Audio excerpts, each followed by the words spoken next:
সূরা আরাফ কোন সূরা বলেন তো? 157 নম্বর একটা মাত্র আয়াতের 4 ভাগের 1 ভাগ আমরা পড়েছি। বিশ্বনবীর হাদিস লক্ষ লক্ষ, সেখান থেকে একটা হাদিস নবীজির জামাই হযরতে আলীর বর্ণনা করা যোগের সাথে মিলিয়ে আমরা তেলাওয়াত করলাম। এই দুইটাকে সামনে রেখে কোরআন যেভাবে তাফসীর করা লাগে হক আদায় করে চেষ্টা চালাচ্ছি ইনশাআল্লাহ। এটা যেহেতু মমতাজের কনসার্ট না, সে মহিলার এখন আর কনসার্ট করা সম্ভব না, কারণ তারও দোলাদুলি এখন আর কেউ দেখতে চায় না, ও ফেটেও আর কারো যাচ্ছে না। ফেটে যাচ্ছে এখন সারা বাংলাদেশে শুধু আল্লাহর কথা হবে। কারণ মানুষের জিকির করে আমরা বহু দেখেছি, একটা মানুষের আলোচনা, একটা মানুষের জিকির যে পরিমাণ হয়েছিল, যদি আল্লাহর জিকির ওই পরিমাণ এই দেশে হতো, আমরা আল্লাহর ওলি হয়েছি। আল্লাহর মনে হয় সহ্যের বাইরে চলে গেছে, না তো এত অপমান তো আমি ফেরাউনকে হতে দেখিনি, আমি তার জীবনী পড়েছি, তাহলে এত অপমান হয়নি। আল্লাহ রাব্বুল আলামিন কোরআনে কারীম কিভাবে মানুষের সামনে উপস্থাপন করা লাগে এটা আমাদের শিখিয়েছে ১৫০০ বছর আগে। আমরা আল্লাহর ওই ধরনটা সামনে নিয়ে আসি নাকি আমার মতো বলবো না। আল্লাহ পাক বলেন কিতাবুন উনজিলা ইলাইকা ফালা ইয়াকুন ফি সাদরিকা হারাজুম মিনহু লিতুনদিরা বিহি ওয়া যিকরা লিল মুমিনিন। আল্লাহ বলেন এই একটা কিতাব, পৃথিবীতে একটাই মাত্র কিতাবের নাম আল্লাহ জানিয়েছেন, তার নাম কোরআন শরীফ।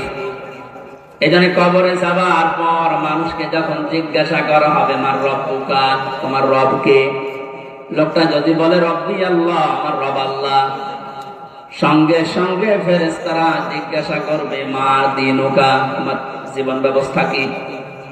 লোকটা যদি বলে দীনুল ইসলাম, সঙ্গে সঙ্গে ফেরেশতা বলবে মান হাযার রাজুল, এই লোকটা কে ছিল। লোকটা যদি বলে ফেলে হাযা নবিয়ুনা মুহাম্মাদুর রাসূলুল্লাহ সাল্লাল্লাহু আলাইহি সাল্লাম, সঙ্গে সঙ্গে ফেরেশতারা আরেকটা বলবে এই কথাগুলো তুমি পেয়েছো কোথায়। কথা বুঝতেছে? আপনি পৃথিবীর কোন বইয়ের নাম, কিতাবের নাম বললে ফেরেশতারা কিন্তু ওগুলো চিনবে না। আপনাকে সঙ্গে সঙ্গে জবাব দিতে হলে বলা লাগবে আমি কোরআনে পেয়েছি, কারণ ফেরেশতারা এই একটা কিতাব চেনে। আল্লাহ জানে কিতাব দিয়েছেন, এই একটা কিতাব এমন দামি কিতাব, এটা আল্লাহর পক্ষ থেকে পৃথিবীতে আল্লাহ নিজে পাঠিয়েছেন। নবীজি এই কিতাবুন শব্দটার ব্যাখ্যা করতে গিয়ে হাদিসে জানিয়েছেন মানিত্তাবাল হুদা বিগাইরিল কোরআন আদাল্লাহুল্লাহ। তিরমিজি শরীফের হাদিস। এখানে ডিসকাস করতে বাতাস লাগবে না, অ্যাক্টিভ হয়ে শুনবেন। আমি কিন্তু প্রশ্ন করবো, এটা ক্লাস চলছে না? ক্লাসের পরে যে প্রশ্ন করা হয় আমি কিন্তু সামারাইজ করে প্রশ্ন দেব। আপনাদের শুনতে এসেছেন না? আল্লাহর নবীর এই কথার ভেতর থেকে দুইটা শিক্ষা আমি পেয়েছি। নবীজি জানিয়েছেন কোরআনে কারীম বাদ দিয়ে পৃথিবীর কোন জায়গায় যদি কেউ ভালো হওয়ার নিয়তে, হেদায়েত পাওয়ার নিয়তেও যায়, আল্লাহ নিজে দায়িত্ব নিয়ে তাকে গোমরাহ করে দেয়। আমার কথার অর্থ বোঝেন? নবীজির হাদিসের শেষ অংশ ছিল আদাল্লাহুল্লাহ, আদাল্লাহ ইউদিল্লু, সুলাসে মুজাররদ থেকে এসেছে। শব্দটা যদি ভাবে ইফআল থেকে নবীজি বলতেন যে দল্লা আদাল্লাহ ইউদিল্লু, ভাবে ইফআল থেকে শব্দটা আসা, নবী দল্লা ইয়াদিল্লু বলতে পারতেন। দল্লা ইয়াদিল্লু এ শব্দ দিলে বাংলা অর্থ হতো আপনি নিজেই নিজেকে খারাপ বানিয়ে ফেলেছেন, আপনি নিজের জন্য নিজে দায়ী, আর কেউ দায়ী না। আদাল্লাহ শব্দ যখন আসবে বাংলা অর্থ তখন হবে আপনার হয়তো নিয়ত ভালো ছিল, আপনি কোন জায়গায় গিয়েছিলেন যে ভালো হয়ে যাব, কিন্তু কোরআন সেখানে ছিল না। এই জন্য আল্লাহ রাগ করে নিজে দায়িত্ব নিয়ে আপনাকে আরো খারাপ বানিয়ে দেবে।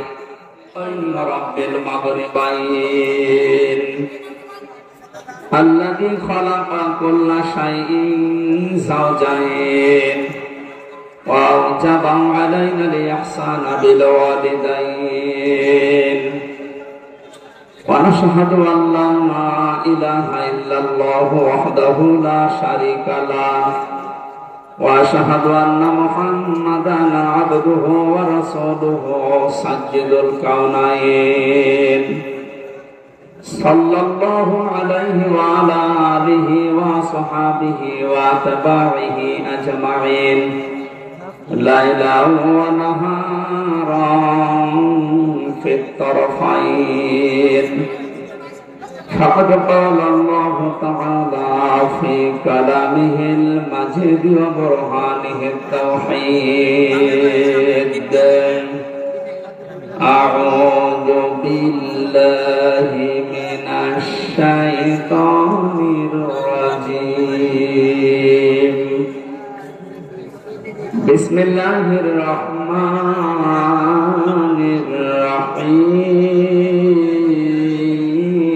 الرحيم الذين يتبعون الرسول النبي الأمي الذي يجدونه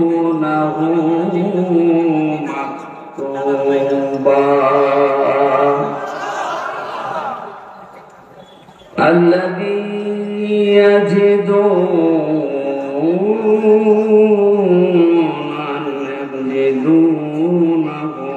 مكتوبا عندهم في التوراة والإنجيل صدقت يا ربنا. عن علي رضي الله تعالى عنه قال قال النبي صلى الله عليه وسلم يوشك أن يأتي على الناس زمان لا يبقى من الإسلام إلا اسمه ولا يبقى من القرآن إلا رسمه مساجدهم عامرة وهي فراغ من الهدى علماؤهم شر من تحت أديم السماء من عندهم تخرج الفتنة وفيهم تعود رواه البيهقي. وقال تعالى في شان رسوله وما زادهم إلا إيمانا وتسليما. اللهم صل على محمد وآله وصحبه وبارك وسلم. الحمد لله. কথা বন্ধ করে ওইভাবে শোনেন, এখন ডিস্টার্ব হয়ে যাবে। এদেরকে বারবার বলা হয় নিচু করে দেবেন, এরা আসলে কি বলবো, এখন তো সময় নষ্ট হবে। যেভাবে আছেন এভাবে দেখেন, আগামী থেকে আমি ঠিক করবো ইনশাল্লাহ ইনশাল্লাহ। এই ঝামেলা করলে তো সমস্যা। চুপ করুন ভাই, আজকের মতো অন্তত শেষ হোক। আমি কালকে ঘোষণা দিয়ে দিইনি, না পেলে ক্যামেরায় না আসে, এদের এই কারণে তো নিষেধ করা হয়। কথা বন্ধ করেন ভাই, যেভাবে আছেন ওইভাবে থাকা লাগবে, এখন ডিস্টার্ব হয়ে যাবে। আগামী থেকে আর ইনশাল্লাহ ডিস্টার্ব যেন না হয় সেই কাজ করছে। নাটোর জেলার বড়াই গ্রাম থানার অন্তর্গত মনপির ঈদগাহ ময়দানে কোরআনে কারিমের তাফসীরুল কোরআন মাহফিলের সমাধান সভাপতি জনাব বাকিবুল্লাহ সরদার, সহ সভাপতি জনাব Nazrul Islam Mondal, vice principal Rajapur honours college, এতক্ষণ পর্যন্ত যারা আলোচনা রেখেছেন জনাব মাওলানা হোসেন আহমেদ মাহফুজ, হাফেজ মাওলানা মোহাম্মদ আলী সহ অন্যান্য উলামা ইকরাম, মাহফিলের প্রধান অতিথি শাইখুল মাশায়েখ, ভারপ্রাপ্ত সাবেক চেয়ারম্যান বড়াইগালা উপজেলা পরিষদ, অ্যাসিস্ট্যান্ট সেক্রেটারি, বাংলাদেশ জামাতে ইসলামী নাটোর জেলা এই শব্দটা বললে আগে ভয় পেতাম, এখন ভয় আছে। জামাতে ইসলামী নাটোর জেলার শ্রদ্ধাভাজন অ্যাসিস্ট্যান্ট সেক্রেটারি জনাব মাওলানা আব্দুল হাদি আব্দুল হাকিম দামাত বারকাতুহুমুল আলিয়া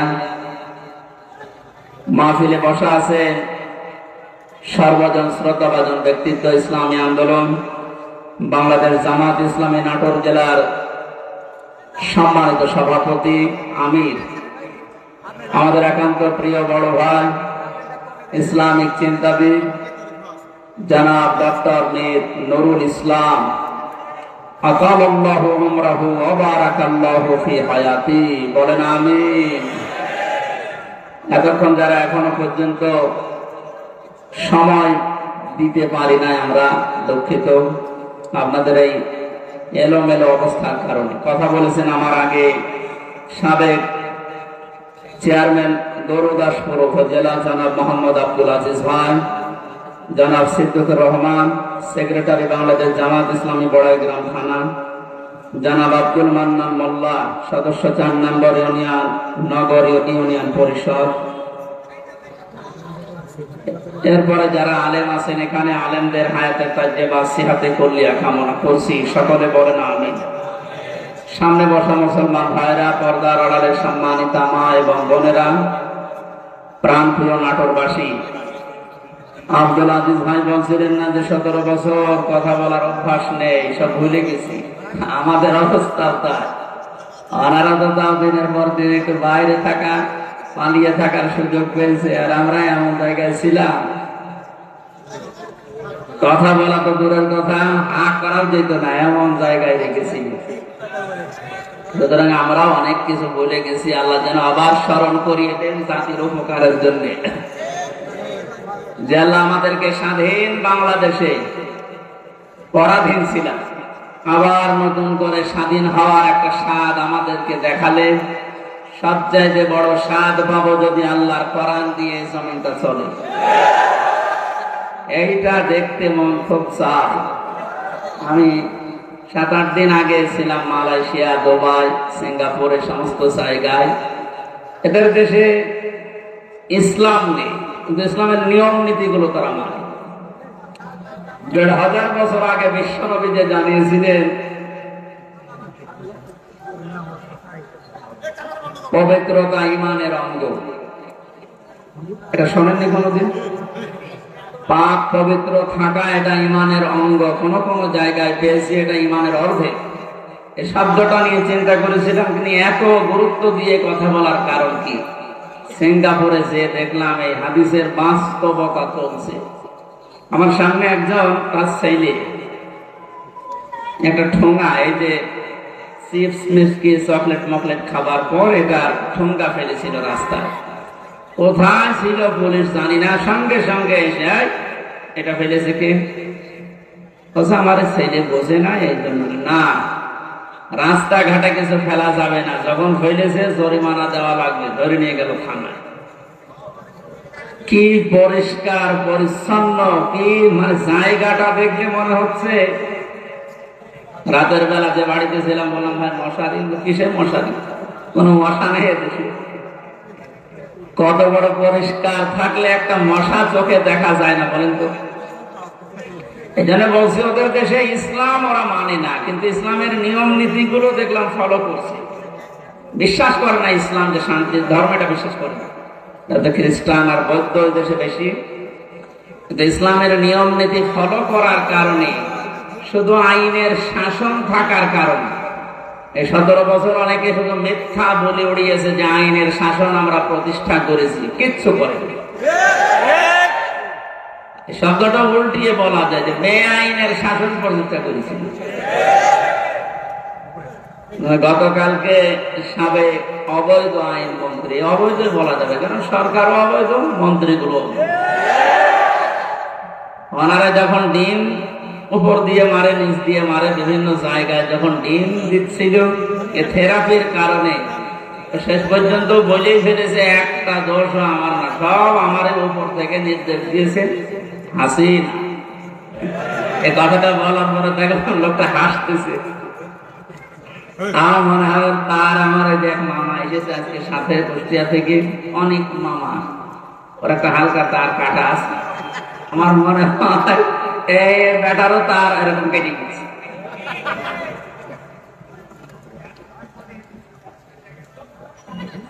এখন যা যে যারে ধরছে একটু কিছু দিলেই সব ধরছে বর্তাছে আল্লাহ বলে কথা। আর যেটা দরবেশ মানে কর্তা, এ দরবেশ যে এত খারাপ, দাড়ি কেটে নরম হয়ে গেছে, ওরে দেখলে পর্যন্ত শয়তান হাসে যে আল্লাহ তুমি আমার শয়তান বানিয়েছো, এটা তো আসল শয়তান ছিল। হোসেন মাওলানা বলছিল না 29,000 না, ওটা 36,000। পদ্মা সেতু বানিয়েছে 32,000 টাকা খরচ করে। আর এই লোকটা শুধু বাইরের একটা ব্যাংকে টাকা পড়ে আছে 36,000 কোটি টাকা। ওই টাকাগুলো ফেরত দিলে বাংলাদেশে আর একটা পদ্মা সেতু বানানো যাবে।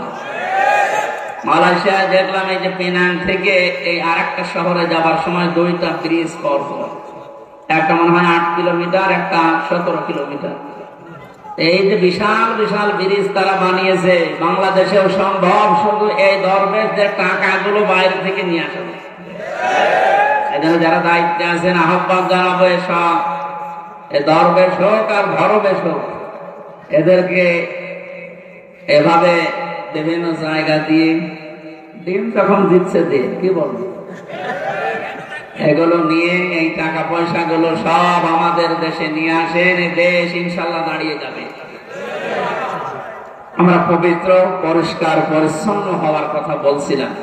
স্বাধীন দেশে যেহেতু এখন আছি, চর্মচোখে 52 বছর 53 বছর তো আমার বয়স না, আমার বয়স 32-33 বছর। এখানে যারা আছে এরকম বহু বয়সের মানুষ আছে, এ মানুষগুলো সহ আমরা দেখেছি এই 52 বছর বিভিন্ন মানুষের দেশটা চালিয়েছে, কিন্তু কাঙ্ক্ষিত মানের শান্তি আমরা এখনো পাইনি। এখন শুধু বাকি আছে যে কোরআন দিয়ে চললে কেমন দেখা যায়, এটা দেখতে বাকি আছে। এটা আমরা দেখতে চাই কিনা? এটা এমনি এমনি হবে? কথা শেষ করবো। এমনি এমনি শুধু দোয়া করে হবে? কাজ করা লাগবে না? সুতরাং কোরআন দিয়ে চালাবে যারা, এরকম মানুষগুলোকে আজ আমরা ওখানে পাঠাতে চাই আর দেখতে চাই চর্মচোখে। আল্লাহ আমাদেরকে তুমি একটু দেখার তৌফিক দাও যে জমিনটা কোরআন দিয়ে চলছে। দল মত নির্বিশেষে আমরা এই অনুষ্ঠানে ইবাদত মনে করে এসেছি। বলেন তো আলহামদুলিল্লাহ। তাআওয়ানু আলাল বিররি ওয়াত তাকওয়া ওয়া লা তাআওয়ানু আলাল ইসমি ওয়াল উদওয়ান। আল্লাহর ঘোষণা, এই পৃথিবীতে তোমরা ভালো কাজে, নেক কাজে একে অন্যকে সাহায্য করো, অন্যায় কাজ করবা না, অন্যায় কাজে সাহায্য সহযোগিতা করবা না। আজ আমরা আহ্বান জানাচ্ছি, রাষ্ট্র যেহেতু সংস্কার আরম্ভ হয়ে গেছে বা চলছে, আমরা সব জায়গায় ইসলাম দিয়ে সংস্কার করতে চাই। নবীর উপরে দরুদ আর সালাম পাঠ করার মাধ্যমে তেলাওয়াতকৃত আয়াত থেকে যেটা লিখে দিয়েছেন এর উপরে ভিত্তি করে আমরা তাফসীরুল কোরআন মাহফিলে তাফসীর আকারে কথা বলতে চাই ইনশাআল্লাহ।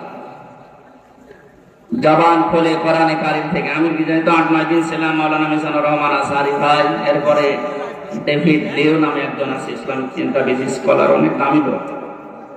এরপর ডক্টর জাকির নায়েক সাহেবের সাথে দেখা হয়নি, হওয়ার কথা ছিল। এ মানুষগুলোর কাছে মিশে আমি যেই কয়েকদিন ছিলাম, আমি সবচাইতে বড় বিষয় পেয়েছি, ওনারা আলেমদের কিছু দায়িত্ব কর্তব্য, যেহেতু ওনারা মজলুম মানুষ, আসবে দেশে ফিরে আসবে। মিজান ভাই জানিয়েছে আমি কিছুদিনের ভেতরে দেশে যাব।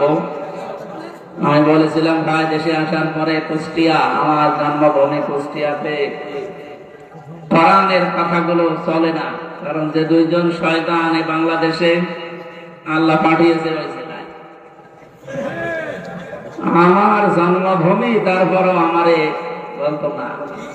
এই যে খুলনা বিভাগের 10-11টা জেলা, একটাতেও আমার কথা বলতে দিত না। যাওয়ার আগে 144 ধারা জারি হয়ে যেত। এখন যেহেতু সুযোগ এসেছে, ওনাকে বললাম আমার কুষ্টিয়া দিয়ে আপনি কোরআনের কথাগুলো আরম্ভ করবেন। উনি সময় দিতে চেয়েছি, দেখি দেশে আসুক ইনশাআল্লাহ। বাংলাদেশের প্রত্যেকটি জায়গা তখন আর জামাতের প্রোডাক্ট কেউ বলতে পারবে না। যারা বলতো তারা এখন কবরে। আল্লাহ রাব্বুল আলামিন তার কোরআনে কারীমকে যেন উন্মুক্ত করে দেন দেশের জন্য এবং প্রতিষ্ঠা করে দেন। বলেন আমিন। সূরা আরাফ কোন সূরা বলেন তো? 157 নম্বর, একটা মাত্র আয়াতের 4 ভাগের 1 ভাগ আমরা পড়েছি। বিশ্বনবীর হাদিস লক্ষ লক্ষ, সেখান থেকে একটা হাদিস নবীজির জামাই হযরতে আলীর বর্ণনা করা, যোগের সাথে মিলিয়ে আমরা তেলাওয়াত করলাম। এই দুইটাকে সামনে রেখে কোরআন যেভাবে তাফসীর করা লাগে হক আদায় করে চেষ্টা চালাচ্ছি ইনশাআল্লাহ।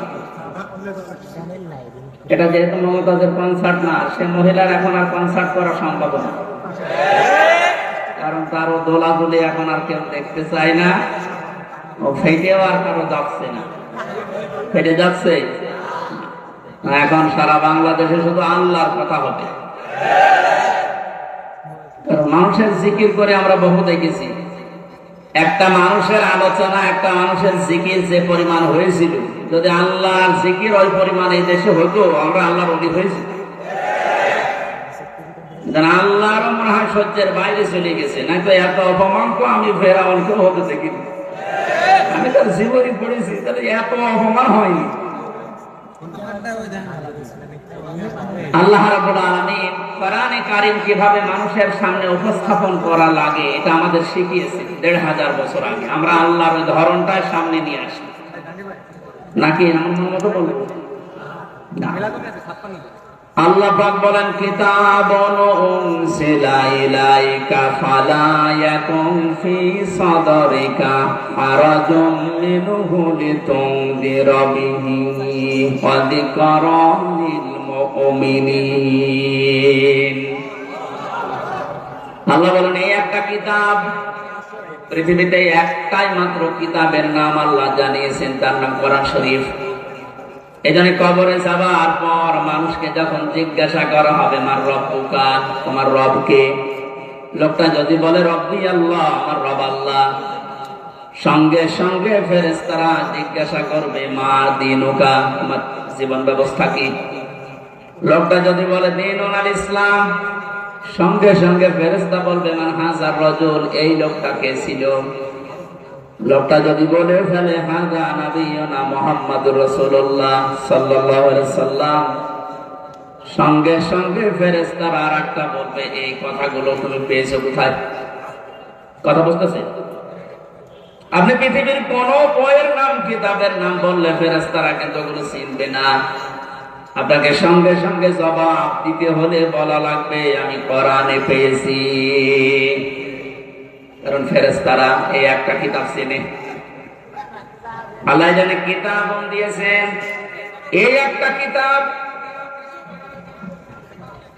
এমন দামি কিতাব, এটা আল্লাহর পক্ষ থেকে এই পৃথিবীতে আল্লাহ নিজে পাঠিয়েছেন। নবীজি এই কিতাবুন শব্দটার ব্যাখ্যা করতে গিয়ে হাদিসে জানিয়েছেন, মানিত্তাবাল হুদা বিগাইরিল কুরআন আদাল্লাহুল্লাহ। তিরমিজি শরীফের হাদিস। এখানে চেষ্টা করছে, বাতাস লাগবে না, অ্যাক্টিভ হয়ে শুনবেন। আমি কিন্তু প্রশ্ন করবো, এটা ক্লাস চলছে না? ক্লাসের পরে যে প্রশ্ন করা হয় আমি কিন্তু সামারাইজ করে প্রশ্ন দেবো। আন্দাজে শুনতে এসেছেন না? আল্লাহর নবীর এই কথার ভেতর থেকে দুইটা শিক্ষা আমি পেয়েছি। নবীজি জানিয়েছেন, কোরআনে কারীম বাদ দিয়ে পৃথিবীর কোন জায়গায় যদি কেউ ভালো হওয়ার নিয়তে, হেদায়েত পাওয়ার নিয়তেও যায়, আল্লাহ নিজে দায়িত্ব নিয়ে তাকে গোমরা করে দেয়। আমার কথার অর্থ বোঝেন? নবীজির হাদিসের শেষ অংশ ছিল আদাল্লাহুল্লাহ, আদাল্লাহ ইউদিল্লু, সুলাসে মুজাররদ থেকে এসেছে। শব্দটা যদি ভাবে ইফআল থেকে নবীজি বলতেন যে দল্লা, আদাল্লাহ ইউদিল্লু, ভাবে ইফআল থেকে শব্দটা আসা, নবী দল্লা ইয়াদিল্লু বলতে পারতেন। দল্লা ইয়াদিল্লু এ শব্দ দিলে বাংলা অর্থ হতো আপনি নিজেই নিজেকে খারাপ বানিয়ে ফেলেছেন, আপনি নিজের জন্য নিজে দায়ী, আর কেউ দায়ী না। আদাল্লা শব্দ যখন আসবে বাংলা অর্থ তখন হবে, আপনার হয়তো নিয়ত ভালো ছিল, আপনি কোন জায়গায় গিয়েছিলেন যে ভালো হয়ে যাব, কিন্তু কোরআন সেখানে ছিল না। এই জন্য আল্লাহ রাগ করে নিজে দায়িত্ব নিয়ে আপনাকে আরো খারাপ বানিয়ে দেবে। এটার জন্য সবচেয়ে বড় কারণ হচ্ছে পৃথিবীতে একটাই মাত্র কিতাব আল্লাহ মানুষকে হেদায়েত দেওয়ার জন্য সর্বশেষ পাঠিয়েছেন, তার নাম কোরআন শরীফ। কোরআন বাদ দিয়ে হেদায়েত দেওয়ার মতো কোন কিতাব কিয়ামত পর্যন্ত আর নেই। কথা বুঝতেছে? এদের সর্বপ্রথম আয়াত দেখবেন, যালিকাল কিতাবু লা রাইবা ফিহি, কিতাবের আগে আলিফ লাম আছে। আল্লাহ নির্ধারিত করে জানিয়েছেন একটাই মাত্র কিতাব যেটা মানুষকে হেদায়েত দিতে পারে, তার ভেতরে কোনো সন্দেহ নেই, ভুল নেই, অবকাশও নেই। হাদিসের ব্যস্ততায় আমি যেটা পেয়েছি, বাংলার জনগণ, কোরআন যেখানে নেই ওই রকম জায়গায় এখন থেকে যদি আপনি ভালো হওয়ার নিয়তে চান, আপনাকে আমির হামজা খারাপ বানাবে না, খারাপ বানিয়ে দেবে কে? এবার এক বাক্যে বলবেন, হেদায়েত দেওয়ার একচ্ছত্র মালিকানা হামজার? বলেন। নবীজির? কার?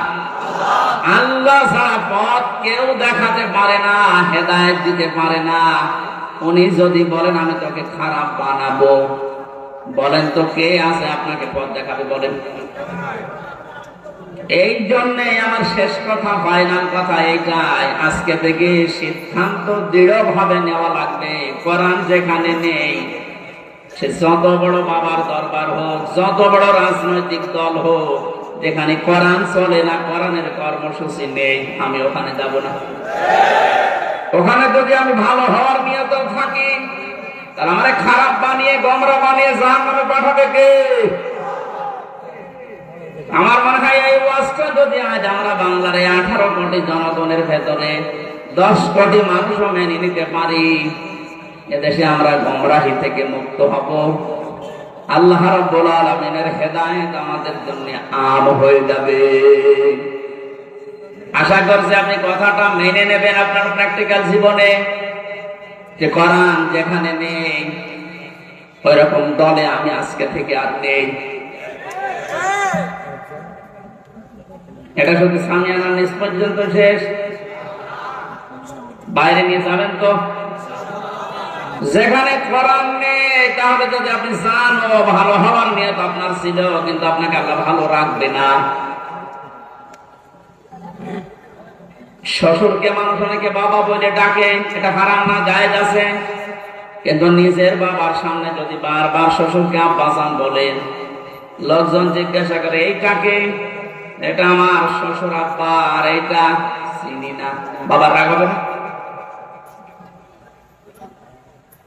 বাবা বলা জায়েজ আছে বলে আপনি একেবারে সব সময় মুখে ফেনা তুলে ফেলবেন আব্বাজান বলে, আসল যেটা জন্মদাতা বাবা, ওর কোনো খবর নেই। ওনার মনে যেমন দুঃখ লাগার সম্ভাবনা আছে, কোরআনে কারীম আল্লাহ হেদায়েত দেওয়ার জন্য পাঠিয়েছেন। এইটা বাদ দিয়ে সত্যি যদি আপনি কোন জায়গায় আপনার নিয়ত ভালো নিয়েও যান, আল্লাহ কিন্তু দায়িত্ব নিয়ে আপনাকে খারাপ বানিয়ে দেবে।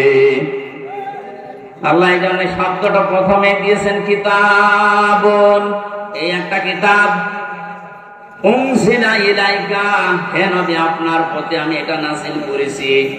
ফালা ইয়াকুন ফি সাদরিকা হারাজুম মিনহু লিতুনদিরা বিহি, এই কিতাব দিয়ে যখন ওয়াজ করবেন, এই কিতাব দিয়ে আপনার উম্মতদেরকে যখন সতর্ক করবেন, তখন আপনার মনের ভেতরে যেন কোনো সংকীর্ণতা না আসে। হারাজুন শব্দের ব্যাখ্যা পেয়েছি আমি তাফসীরে 2টা, একটু খেয়াল করে। 1 নম্বরে কোরআনে কারীম দিয়ে যখন আপনি মানুষকে বোঝাবেন, তাফসীর করবেন, ব্যাখ্যা বিশ্লেষণ দিবেন, তখন আপনার মনের ভেতরে যেন এই ধারণা না আসে, না জানি অনেকের আবার মন খারাপ হয় কিনা। এরকম মানুষের দেশে ছিল না, কোরআন দিয়ে বলতো কিন্তু কেটে যেত, সেটে যেত, গোপন করতো। মনে মনে ভাবতো সব যদি কোরআনের কথা ওপেন ভাবে এভাবে খোলাখুলি বলি সবার মন পাওয়া যাবে না, অনেকে আমার উপর মন খারাপ করবে। এই জন্য নবীজিকে আল্লাহ প্রথমে এই শব্দ দিয়ে জানিয়েছেন, আপনি যখন কোরআন প্রচার করতে যাবেন তখন আপনার মনের ভেতরে যেন কোনো সংকীর্ণতা কাজ না করে যে কে কি বলল। 2 নম্বরে, আবহমান কাল থেকে অনেক নিয়ম নীতি ইসলাম মনে করে মানুষ পালন করে আসছে। আপনি যখন কোরআনে কারিমের কথাগুলো সঠিকভাবে তুলে ধরবেন, ওইগুলো টিকবে না, এমনি কেটে যাবে। তখন হয়তো অনেকের মন খারাপ হবে, আপনি সবার মন তো পাবেন না। এই জন্য আপনাকে বলছি, কে কি মনে করবে বলবে, কারো দিকে তাকাবেন না। আপনার মনও যেন ছোট না হয়, সংকীর্ণ না হয়। সঠিক কথাগুলো তুলে ধরার দায়িত্ব আপনার, আর হেদায়েত দেওয়ার দায়িত্ব আমি আল্লাহর। যিকরালিল মুমিনিন, কোরআন শরীফ আমি আল্লাহ দিয়েছি মুমিনদের জন্য, এটা উপদেশ। এই আয়াতটা সামনে রেখে আজকে আমরা তেলাওয়াত কি আয়াতের তাফসীর করব ইনশাআল্লাহ। এবার বলি আমরা, আউযু বিল্লাহি মিনাশ শাইতানির রাজীম, বিসমিল্লাহির রহমানির রহিম। আল্লাযীনা ইয়াত্তাবিউনার রাসূলান নাবিয়্যাল উম্মিয়্যাল্লাযী ইয়াজিদুনাহু মাকতুবা। সাদাকাল্লাহুল আযীম। কোন সূরা বলেন তো? আরাফ। আরাফ মানে? আরাফ মানে প্রাচীর। আরাফ মানে কি? বিভিন্ন অর্থ আছে। আরাফের অন্যতম অর্থ হচ্ছে আরাফ মানে প্রাচীর। কিয়ামতের দিন আল্লাহ জান্নাত জাহান্নামের মাঝে একটা প্রাচীর দাঁড় করাবে।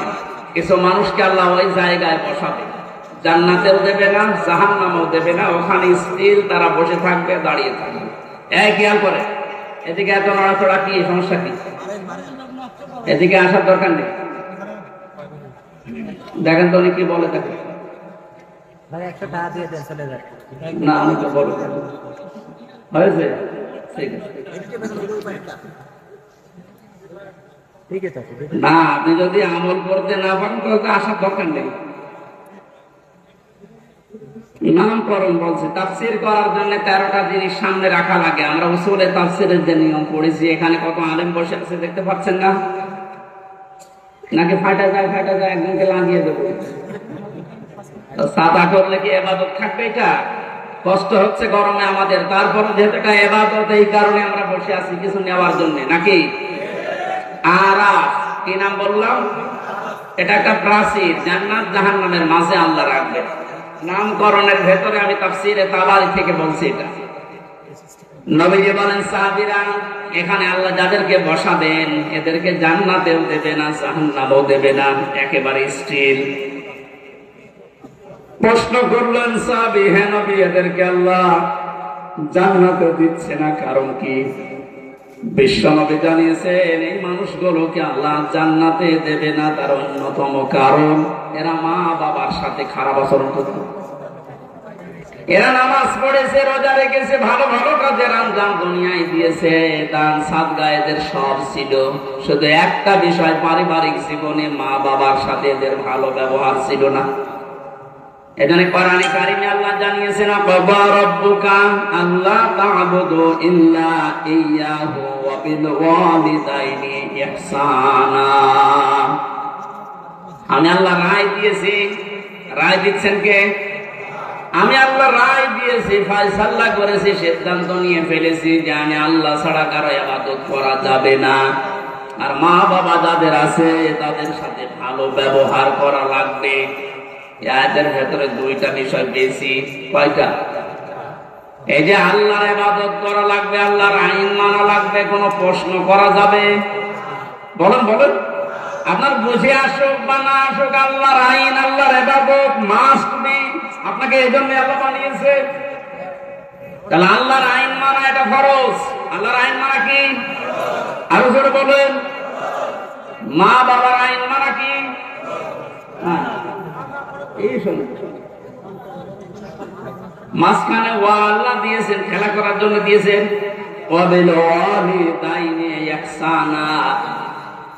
মা বাবার আইন মানা ফরজ না, মা বাবার সেবা করা ফরজ। মা বাবার পেছনে খরচ করা, তাদের সেবা শুশ্রূষা করা, এটা কিন্তু নফল না, মুস্তাহাব না, মুবাহ না। এটা আল্লাহর নামাজ যেমন পড়েন ঠিক ওই রকম ফরজ। এ মানুষগুলো এই কাজ করে না, এই জন্য আল্লাহ এই জায়গায় দাঁড় করিয়ে রেখেছে।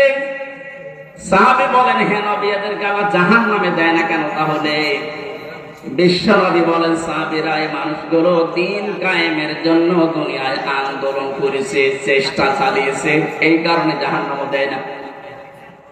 তাহলে হাদিস থেকে বোঝা যায়, দুনিয়ায় যারা দিন কায়েমের জন্য চেষ্টা চালাবে, সংগ্রাম করবে, মুজাহাদা করবে, এই মানুষগুলোর জন্য জাহান্নামের আগুন হারাম।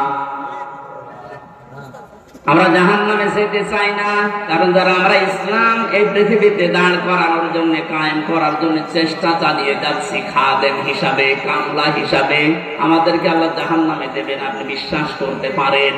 তো পারিবারিক জীবনে যেন এমন কোন কাজ আমরা না করি যে না আমরা জান্নাতেও যেতে পারছি না। এখন একটা ছোট্ট প্রশ্ন এখানে আছে, আজ হাজার লক্ষ পরিবারে আমরা অনেকেই চেষ্টা করে যাচ্ছি যে পারিবারিক জীবনে আমরা শান্তি সুখে কাটাবো, যেন জাহান্নামে যাওয়া না লাগে মা বাবার সাথে আচরণ খারাপ করার কারণে। তো অনেক পরিবারে আমরা বাস্তবে দেখতে পাচ্ছি, স্ত্রীর কারণে আর স্ত্রীর মা বাবার এই কুপরামর্শের কারণে অনেক সংসারে সন্তান মা বাবার সাথে ভালো আচরণ করতে পারছে না। সম্মানিত মা বোন যারা বিভিন্ন জায়গায় বসে আছেন, শুধু নামাজ পড়া আর পর্দা করা ইবাদত না, মানুষের সাথে মুআমালাত, মুআশারাত, পারিবারিক জীবনে নিজের নিকট আত্মীয় স্বজনের সাথে ভালো ব্যবহার করা ইবাদত। এটা হাজারো পরিবারে নেই, এজন্য অনেক মানুষ ইসলামও সঠিকভাবে মানতেও পারছে না। বাস্তবতায় সে দান, সাদকা, নামাজ, রোজা, হজ, যাকাত বহু কিছু করছে, পারিবারিক জীবনে স্ত্রীর শুধু মন ছোট থাকার কারণে নিজেও বাধ্য হয় স্ত্রীর কারণে মা বাবার সাথে খারাপ ব্যবহার করতে। আপনি কিন্তু আমাকে আরাপ নামক জায়গায় দাঁড় করাতে বাধ্য করছেন। সুতরাং স্ত্রী যারা এসেছেন, ওরা মন উদার করবেন, মনে করবেন যাদের বাড়িতে আসলাম এগুলো আমার মা আর বাবা। আমি হাজারো মেয়ে লোককে দেখেছি, নিজের মা বাবা দোষ করলেও কিছু মনে করে না, মাফ করে দেয়, মানিয়ে নেয়। শ্বশুর শাশুড়ি একটু ভুল করলে মানাতে পারে না, তখন স্বামীর কাছে আস্তে আস্তে কানে কানে কথা তুলে দেয়। এরকম মহিলা দেশে নেই? শ্বশুর শাশুড়ি যারা বসে আছে, ওরা তো এখন বগল বাজাচ্ছে যে কাজ হচ্ছে।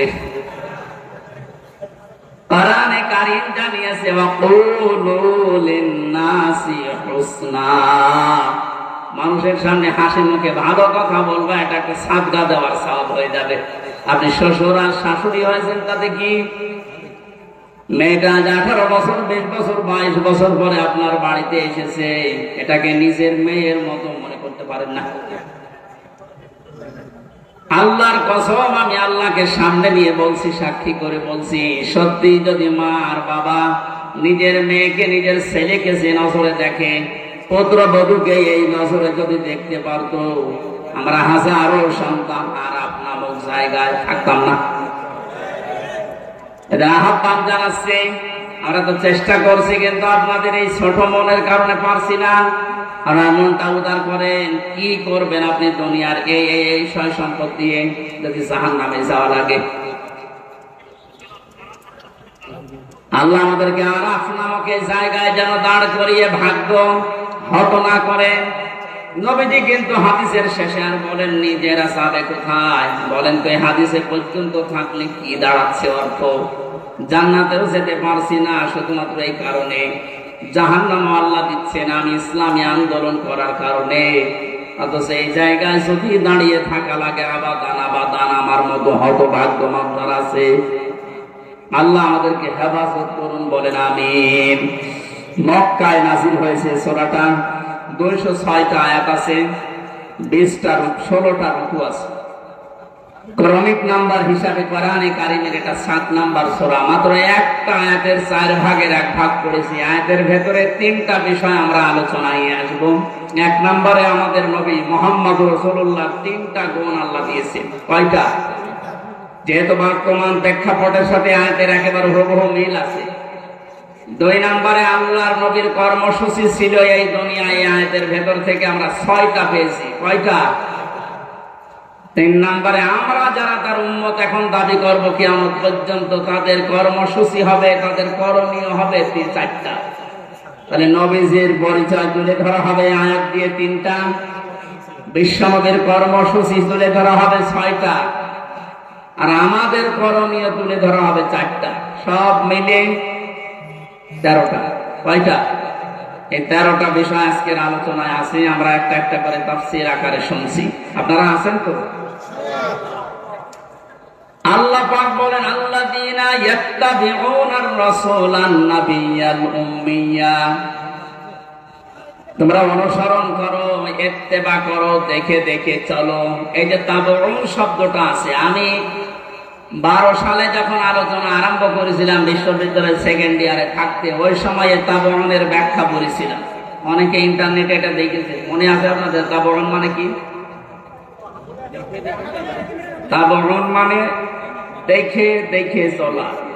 আপনার সামনে একটা মানুষ হেঁটে যাচ্ছে, কিভাবে কিভাবে পা লাগায়, কোথায় হাত নাড়ায়, মাজা দোলায়, কিভাবে তাকায়, একেবারে ওইভাবে হুবহু ওই জায়গায় পা ফেলে হাত নাড়িয়ে মাজা দুলিয়ে চলার নাম তাবউন। আল্লাহ পাক এখানে ইত্তেবা দিয়েছেন, আল্লাযীনা যারা ইয়াত্তাবিউনা অনুসরণ করছে, করবে। এটা মুজারে, বর্তমান, ভবিষ্যৎ, প্রেজেন্ট, ফিউচার। কার অনুসরণ করছে, করবে? রাসূলান নাবিয়্যাল উম্মিয়্যা। বিশ্বনবীর পরিচয় আল্লাহ এখানে দিয়েছেন 3টা। 1 নম্বরে রাসূল ছিলেন তিনি, 2 নম্বরে তিনি ছিলেন নবী, 3 নম্বরে তিনি ছিলেন উম্মি। এবার আসেন তো, রাসূল কাকে বলে, নবী কাকে বলে, উম্মি কাকে বলে? এই পৃথিবীতে বহু নবী এবং রাসূলের কথা আমরা শুনেছি। 1,24,000 নবী রাসূলের কথা আমরা জানি। পৃথিবীতে আল্লাহ মানুষকে হেদায়েত দেওয়ার জন্য, পথ প্রদর্শন করার জন্য পাঠিয়েছেন। এতগুলো নবীর জীবনী, কর্ম পদ্ধতি বলতে বলতে তো সময় চলে যাবে। আমি গুরুত্বপূর্ণ কয়েকটা নবীর জীবনী থেকে বলছি। যত নবীকে আল্লাহ দুনিয়ায় দাওয়াতি কাজ করতে পাঠিয়েছিলেন, সবচাইতে বেশি কষ্ট সহ্য করেছিলেন হযরতে মুহাম্মদুর রাসূলুল্লাহ। এনার পরে যার নামের তালিকা পাওয়া যায় তিনি হযরতে ইব্রাহিম আলাইহিস সালাম। এনার পরে যার নামের তালিকা আছে হযরতে নূহ আলাইহিস সালাম। এনার পরে যাদের নামের তালিকা আছে সিরিয়াল হিসাবে, আল্লাহ পাক কোরআনে কারিমে জানিয়েছেন, শারা'a লাকুম মিনাদ-দীনি মা ওয়াসসা বিহি নূহা ওয়াল্লাযী আওহায়না ইলাইকা। আমি নির্ধারিত করে দিলাম, লিখে দিলাম, নির্ধারণ করে দিলাম, আমি আল্লাহ সই স্বাক্ষর করে দলিল করে দিলাম তোমাদের জন্য। নূহ আলাইহিস সালামকে, ইব্রাহিম আলাইহিস সালামকে, ঈসা আলাইহিস সালামকে, এই সমস্ত মুসা আলাইহিস সালাম, এই বড় বড় নবীদের নামগুলো দিতে দিতে আল্লাহ জানিয়েছেন, হে নবী, এই প্রত্যেকটা নবীকে কিন্তু আমি আল্লাহ জানিয়েছিলাম আনাকিমুদ্দিন, তোমরা দিন কায়েম করো। আপনাকেও আমি ওহী করলাম ঠিক ওইভাবে, ওয়াহাইনা ইলাইকা, আপনার প্রতি আমার একই ওহী, আন আকিমুদ্দিন, আপনি দিন কায়েম করেন জমিনে, ওয়ালা তাতাফাররাকু ফি, এই বিষয়ে কোনো ফতোয়াবাজি করবেন না। সময় কিন্তু এসে গেছে এখন এই দেশে ঠিক ওই রকম। আর যে যেখানে যে মতে চলেন না কেন, সবাইকে আমরা আহ্বান জানাচ্ছি, সবাই আসেন ঐক্যবদ্ধ হয়ে আল্লাহর দ্বীন, কোরআনে কারীম, ইসলাম এই দেশে আমরা এখন কায়েম করার পরিবেশ তৈরি করি। সত্যি যদি এটা কায়েম না হয়, হালালকে হালাল জেনে অনেক সময় মানা যাবে না, হারামকে হারাম জানার পরও ছেড়ে দেওয়া যাবে না। এই 17 বছর যেটা দেখলাম, এই জন্য আমাদের সবচেয়ে বড় কাজ হবে এখন আল্লাহর এই জমিনে আল্লাহর দ্বীন কি করে কায়েম করা যায়, দাঁড় করানো যায়। বিশ্ব নবী মুহাম্মদুর রাসূলুল্লাহকে আল্লাহ রাসূল বলে ঘোষণা দিচ্ছেন যে হে নবী, আপনি আপনার পরিচয় উম্মতদের সামনে দেবেন যে আমি তোমাদের জন্য রাসূল হয়ে এসেছি। 511 জন রাসূলের কথা আমরা পড়েছি, আর বাকিগুলো সব আল্লাহ নবী হিসাবে পাঠিয়েছিলেন। এই সমস্ত মানুষদের দায়িত্ব কোরআনে কারিমে এক একটি আয়াতের ভেতরে আল্লাহ দিয়েছেন।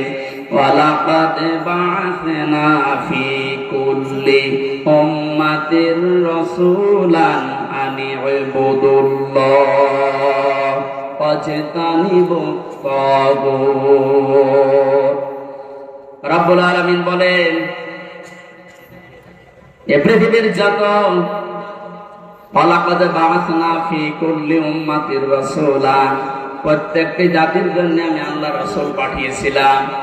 প্রতিটি নবী আর রাসূলদের জীবনের দায়িত্ব মূল ছিল দুইটা। তারা উম্মতদের কাছে যে বলতেন আল্লাহর ইবাদত করো। কার ইবাদত? এই শব্দটা নিয়ে আজ হাজারো জায়গায় আমরা এই দেশের ভেতরে অনেক ভেজাল দেখতে পাচ্ছি।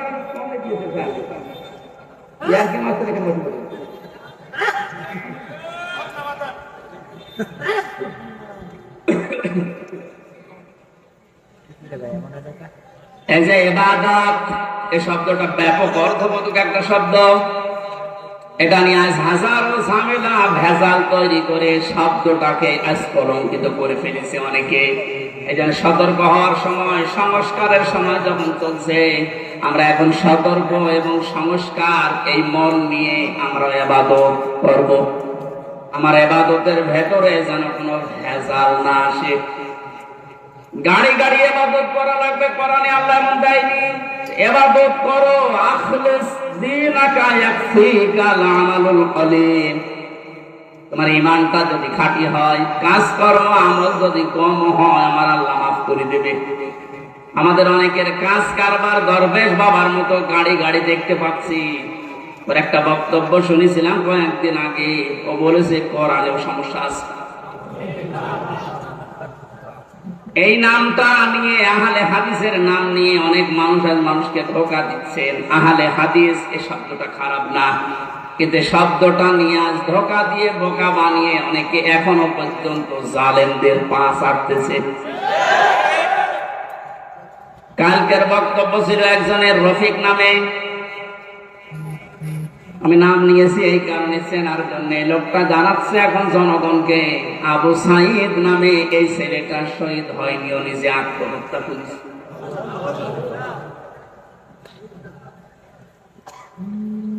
বিশ্বনবী কোরআন হাদিসের ভেতরে তিনি স্পষ্ট ভাবে জানিয়েছেন, কেউ যদি দেওয়াল চাপা পড়ে মারা যায় সে শহীদের মর্যাদা পায়, পানিতে ডুবে মারা যায় শহীদের মর্যাদা পায়। এ কথা কি নতুন শুনছেন? বলেন, আগুনে পুড়ে যদি কেউ মারা যায় সে যদি শহীদের মর্যাদা পায়, অ্যাক্সিডেন্ট করে মরলে যদি শাহাদাতের মর্যাদা পায়, এই পৃথিবীর ময়দানে জালেমদের জুলুমের সামনে মোকাবেলা করতে গিয়ে নিজের জীবনটা যে দিয়ে দিল, তাকে আপনি শহীদ বলতে আপনার অসুবিধা লাগে কোন জায়গায় বলেন তো দেখি?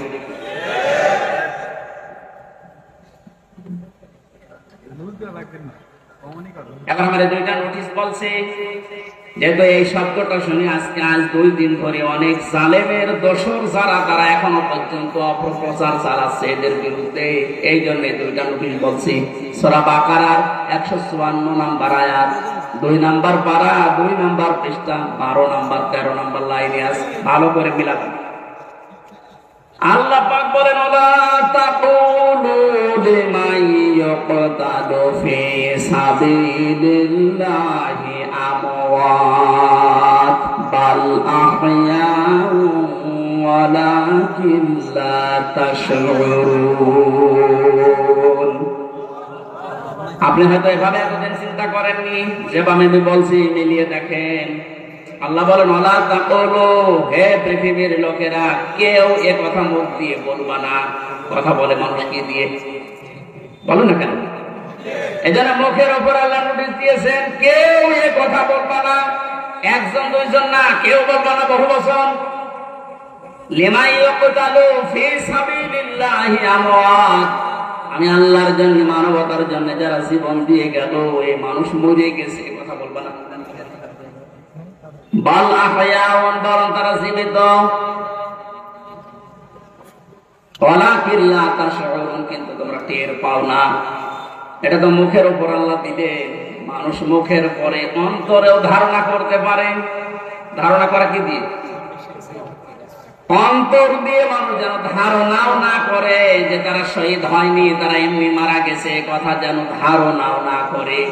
সূরা আলে ইমরান 4 নম্বর পারার 11 নম্বর পৃষ্ঠার 9 নম্বর লাইনের 159 নম্বর আয়াত, 169 নম্বর আয়াত জানিয়েছেন, ওয়ালা তাহসাবান্নাল্লাযীনা কুতিলু ফি সাবিলিল্লাহি আমওয়াতা বাল আহয়াউন ইনদা রাব্বিহিম ইরযাকুন। খুব খেয়াল করেন, অন্তর দিয়েও কেউ যেন ধারণা না করে যারা মারা গেছে।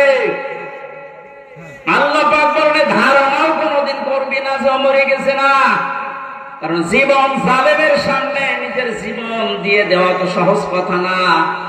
ওরা কিন্তু জীবিত আছে, ওরা জিন্দা। তারা তাদের রবের কাছে রিজিক পাচ্ছে।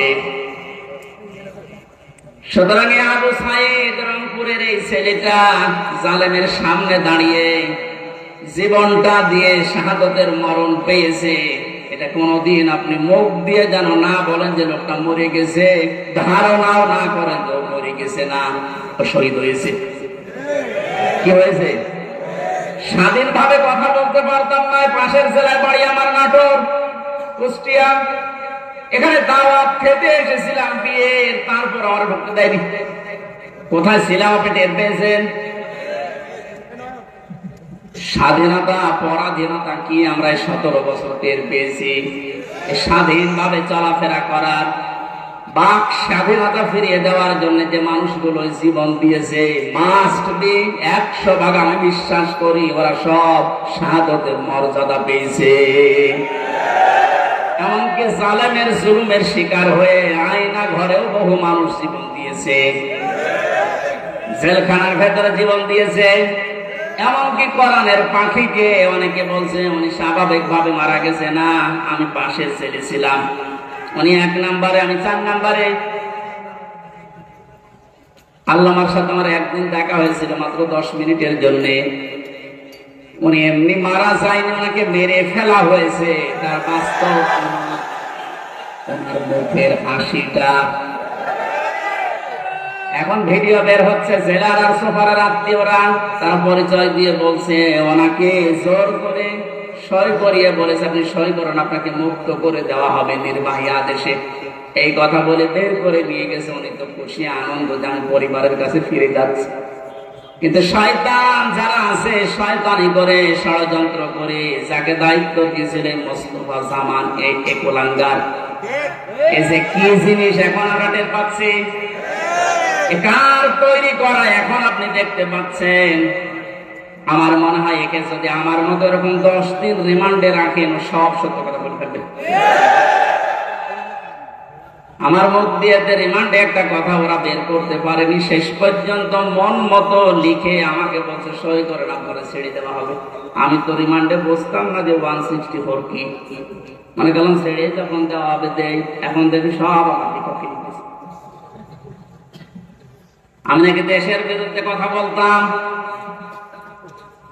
যতগুলো বক্তব্য দিয়েছি দেশের ভালোবাসার পক্ষে দিয়েছি, কারণ দেশকে ভালোবাসা এটা ওই মানের অঙ্গ। আরে মানুষগুলো এটা আমাকে বলে কয়ে নিয়েছে যে বলেন আপনি যে আপনাকে এ দেশের কিছু মানুষ টাকা পয়সা দিয়ে ব্যবহার করে যে আপনি দেশের বিরুদ্ধে, এই সরকারের বিরুদ্ধে, তাহলে আপনাকে ছেড়ে দেবে। শেষ পর্যন্ত বলতে রাজি যখন হলাম না, 11 ঘন্টা আমার টাঙিয়ে রেখেছিল কালো কাপড় দিয়ে শ্রম বেঁধে। নিজেরা নিজেরা বলা করতো হুজুর আপনি নির্দোষ আমরা জানি, কিন্তু আপনাকে কথা বলা লাগবে।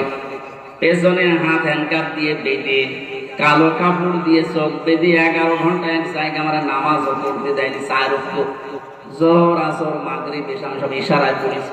এখন নামাজ পড়ছি কোন সময় আমি তাও জানি না, কারণ মাটি নিচে তো। সর্বশেষ যখন বললাম না, এত বড় মিথ্যা কথা আমি বলতে পারবো না। আকিস গ্রুপে আমি চাকরি করতাম, ওনাদের বিরুদ্ধে হাজার হাজার কথা লিখতে বলেছেন, একটাও পারবো না, কারণ ওনারা এরকম না। শেষে আমার বলছে, যদি আপনি আজকে সন্ধ্যার ভেতরে এগুলো স্বীকার না করেন, না বলেন, তাহলে আপনার বউ কিনে নিয়ে আনবো। কি চরিত্র দেখিস। আর এখন অনেক বলছে অনেকে যে এদের মাফ করে দাও। এই জালেমদের মাফ করা মানে মাসুমের উপরে অভিশাপ।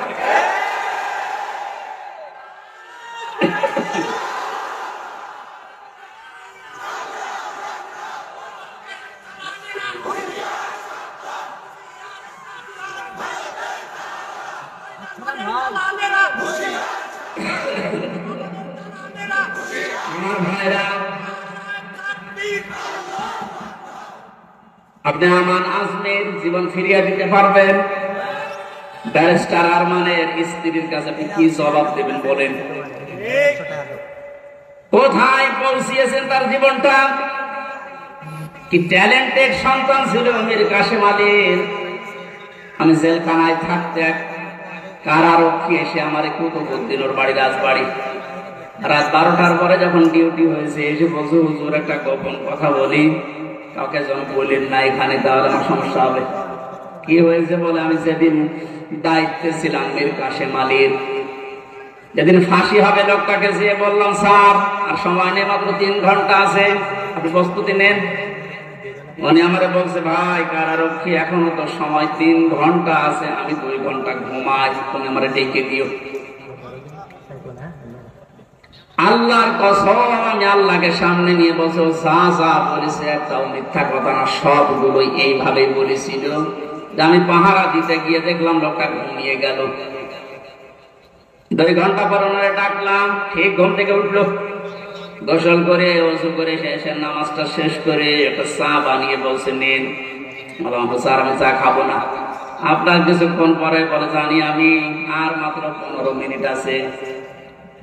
জল্লাদ শাহজাহান এসে গেছে, ডাক দিয়ে নিয়ে যাচ্ছে।